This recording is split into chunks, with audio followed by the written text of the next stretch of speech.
Tanguay Électronique, en première ligne.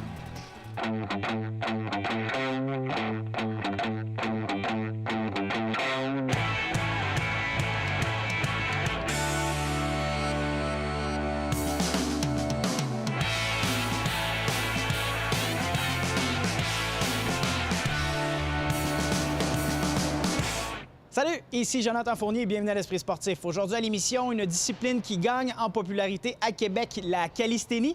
Nous avons également suivi les Remparts de Québec lors de leur visite annuelle au CHU de Québec auprès des enfants malades. Mais tout d'abord, sur la glace, plusieurs matchs dans le temps des fêtes, plusieurs transactions effectuées par l'entraîneur-chef et directeur gérant Philippe Boucher.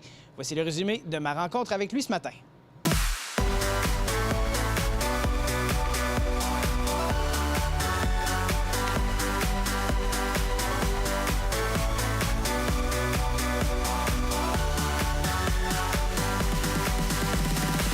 Philippe, premièrement, bon temps des fêtes, beaucoup de matchs, beaucoup d'actions. Oui, bien, un bon petit break jusqu'au 27. Je pense qu'on est revenu sur la glace. Puis depuis ce temps-là, beaucoup de games, beaucoup d'actions sur la glace. Puis en dehors de la glace aussi avec les transactions. Là. Gentil, le long de la ligne des Sutton devant pour Garneau. Gentil au retour, arrête mon petit, le but! Demain, revenons sur certaines de tes transactions, entre autres celle de Gentil qui t'a amené 2 joueurs. Oui, écoute, Derek, on avait eu une conversation, moi puis lui, avait manifesté peut-être l'intérêt d'avoir une transaction. Fait qu'on on a regardé toutes les options. On avait des options avec des choix de repêchage. Mais on pense qu'on a une bonne équipe cette année. Puis on a amené avec Grouchy, là, un jeune du même âge, 18 ans. C'est important d'avoir des jeunes de cette tranche d'âge-là. C'est quand même un joueur qui avait du succès à Charlottetown, qui a fait des points, qui peut nous aider. Puis McLeod aussi, là, un vétéran de 19 ans qui va pouvoir nous aider pour les séries. Est-ce qu'il y a quelque chose en particulier qui t'a accroché sur Grouchy? Quel type de joueur? Comment il se porte sur la glace? Bien, beaucoup de talent, des bonnes mains, un gars qui est feisty, qui va dans les coins, qui n'a pas peur de s'impliquer physiquement, puis ça fait du bien un peu de se grossir à cette position-là. Là. Qu'est-ce qui t'a attiré vers McLeod? Un bon patineur, un gars qui peut jouer dans toutes les situations, bon hockey sense. Puis dans les séries, on est basé sur la profondeur. On a des joueurs qui peuvent faire la différence, mais on est surtout basé sur la profondeur, puis c'est ça qui nous amène. La berge de long de la rampe, coupe dans le centre, belle manœuvre. La berge de tir, le but! Le voici le premier de Pascal Laberge dans l'uniforme des Diables Rouges. Pascal Laberge s'est également amené avec les Remparts. Qu'est-ce qui t'a attiré vers ce joueur-là? Bien, il y avait un excès, beaucoup trop de joueurs à l'avant à Victo. On savait que dans le top 6, il allait probablement laisser aller quelqu'un. Puis c'est surtout ça qui nous a attirés, d'aller chercher un gars avec du talent, un gars qui cherchait peut-être un petit peu là-bas. Des fois, au niveau départ, ça peut faire du bien. Puis jusqu'à date, il va très bien depuis qu'il est à Québec. Je savais que c'est une équipe avec beaucoup de talent, un bon groupe de gars, un bon entraîneur. Puis depuis que je suis arrivé ici, je suis vraiment content. Comment c'est la relation avec ton entraîneur-chef jusqu'à maintenant? C'est une très bonne relation. Je pense qu'il m'apprend beaucoup. Et, on travaille ensemble à chaque jour pour essayer d'améliorer ma game, puis ça va bien. Remise devant, Mathieu-Olivier le tire, bel arrêt d'Antoine Samuel et il n'y aura pas de retour.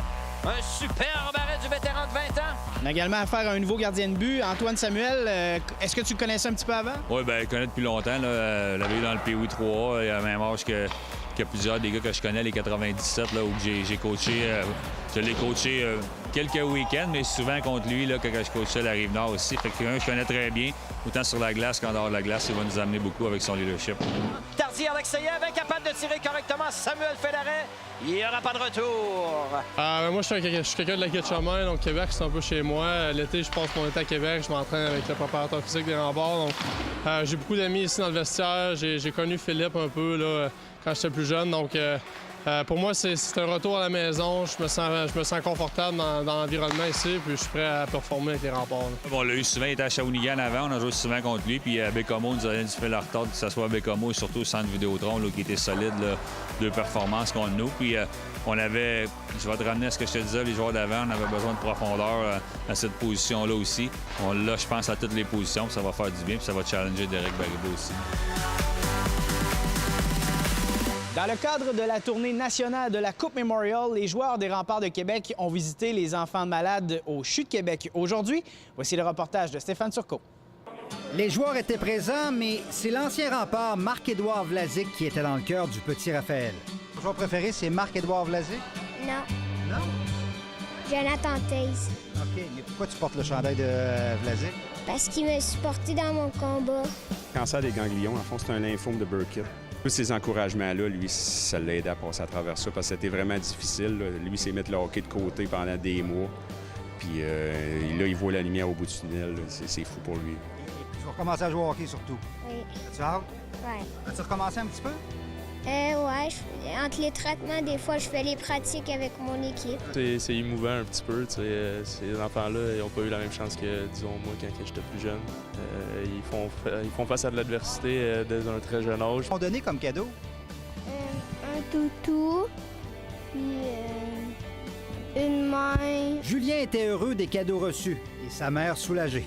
C'est ça, il y a eu l'appendice percé, puis ça a fait une péritonite, de l'infection dans le ventre.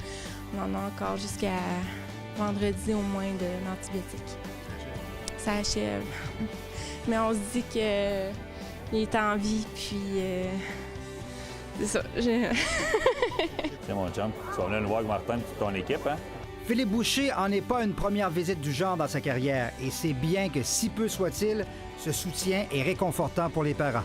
C'est le fun de réaliser qu'on est chanceux aussi. Là. La petite fille là-bas, et elle pète le feu, elle est en forme aujourd'hui, demain elle se fait opérer au cerveau. C'est des choses qui sont dures pour les familles. Comme disait Stéphane Richer, il n'y a pas juste le hockey dans la vie. Stéphane Turcot, TVA Sport, à Québec. Après la pause à l'esprit sportif, la calisthénie.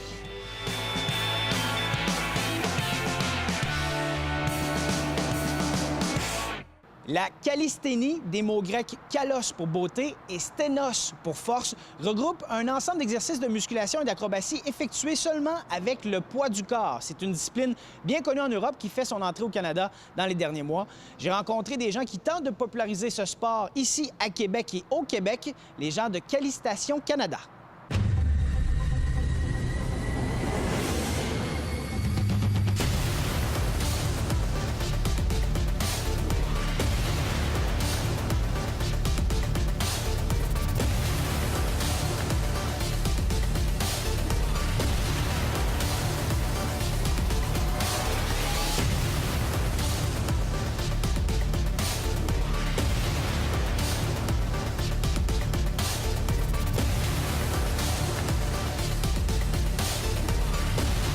La calisthénie, c'est de la gymnastique urbaine. C'est un mélange de parcours, de gymnastique, de musculation.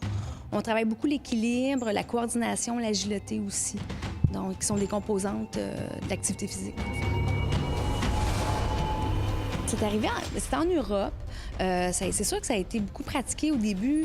Qu'est-ce qu'on a découvert là, dans nos recherches, soit dans les prisons ou vraiment dans les milieux plus défavorisés. Puis ça a fait des petits, puis en Europe, ça fait environ 20-25 ans que c'est pratiqué, que dans quasiment tous les parcs, il y a des modules de calisthénie. En Russie, en Allemagne, tout ça. Aux États-Unis, ça fait au-dessus d'une dizaine d'années. Là, au Québec, ça fait environ 3 ans là, que c'est parti. Là. Il y a eu 2 compétitions à Montréal qu'il y a eu. Bien, moi, j'ai été militaire pendant 11 ans. J'ai eu un accident de travail qui fait que là, je ne peux plus faire mon métier. Donc, j'ai cherché quelque chose qui me donnait un petit peu mon adrénaline. J'ai découvert ça il y a à peu près 2 ans et demi sur Internet, un peu au hasard. Ça m'a assommé de voir qu'est-ce que tu pouvais faire comme ça. La calisthénie, est-ce que le but, c'est d'effectuer une certaine figure, de faire des répétitions? Les compétitions, c'est quoi? Bien, il y a 2 côtés. Comme nous, là, la compétition, là, il y a une section qui est plus max rep. Fait que c'est des maximums de répétitions, soit en pull-up, en muscle-up, en dip ou en push-up.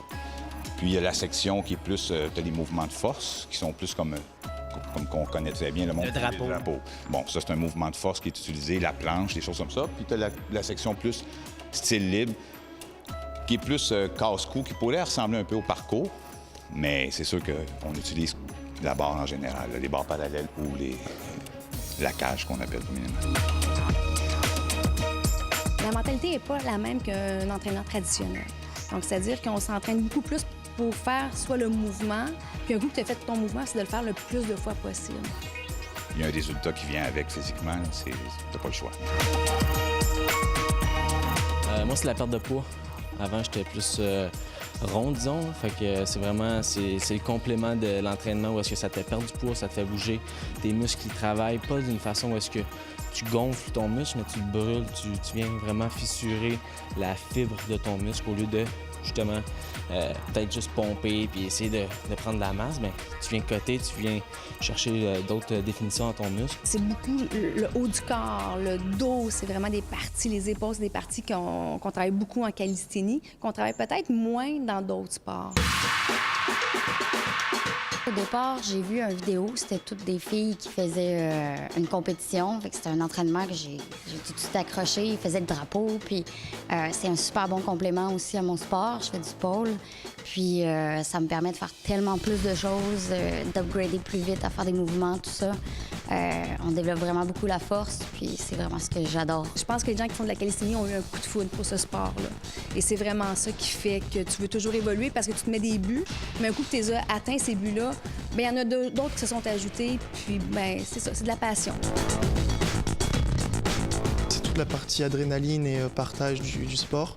Moi, de base, je faisais beaucoup de surf de là d'où je viens, mais quand j'ai déménagé pour faire mes études, il a fallu que je trouve quelque chose qui me procure cette même aspect de communauté et aussi d'adrénaline. Et puis, j'ai trouvé ça dans le calisthénique lors d'un voyage en Angleterre pendant un stage. Puis c'est là que je me suis décidé à me lancer. Et j'ai pas regretté depuis, j'y suis toujours. Vous êtes de plus en plus présent. On parlait de la région de Montréal. Je pense qu'à Québec aussi, vous venez nous visiter. Oui, on s'en va faire le Salon Bouge là, les 12, 13, 14 janvier. On fait une grosse compétition, la première dans la ville de Québec. On a vraiment plusieurs participants. On a 2 juges internationaux, donc Zach Rouffaut qui vient de la Floride, Cinder Block qui vient de New York. Donc, ils vont venir juger nos athlètes là, au Québec. Merci beaucoup. Merci beaucoup. Nouveau concours à l'Esprit sportif cette semaine. Vous allez sur la page Facebook de l'Esprit sportif et vous répondez à la question du jour avant le jeudi 11 janvier. Vous pourriez aller voir le prochain match des Remparts de Québec au Centre Vidéotron dans la loge TVA. 3 gagnants se mériteront 4 billets pour assister au match du dimanche 14 janvier à 15h et ça se passera dans la loge TVA Québec. Alors la question du jour est la suivante. Lequel des nouveaux joueurs des Remparts de Québec à qui, pendant la période des transactions, aidera le plus l'équipe d'ici la fin de la saison, selon vous? Les 3 gagnants seront choisis parmi tous les commentaires reçus d'ici mercredi soir sur la page Facebook de l'Esprit sportif. Bonne chance à tous! Ici Jonathan Fournier, c'est tout pour l'Esprit sportif. Demain à l'émission, reportage spécial sur Philippe Boucher. On se dit donc à demain. Ciao!